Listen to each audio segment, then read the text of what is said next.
রাকাত পড়েন আপনারা? তাহিয়াতুল মসজিদ, মসজিদে আপনি ওয়েলকাম জানাবেন, ঢুকেই 2 রাকাত পড়বেন, ওযু করলেই 2 রাকাত। আল্লাহর হাবিব সাল্লাল্লাহু আলাইহি ওয়াসাল্লাম মসজিদে নববীতে জুমার খুতবা দিচ্ছেন।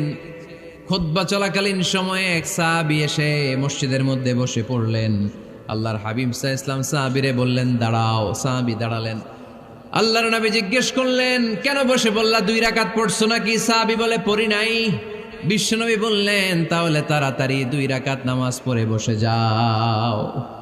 সুবহানাল্লাহ পড়েন। 2 রাকাত পড়ো নাই তো পড়ো, দাঁড়াও, তারপরে বসো।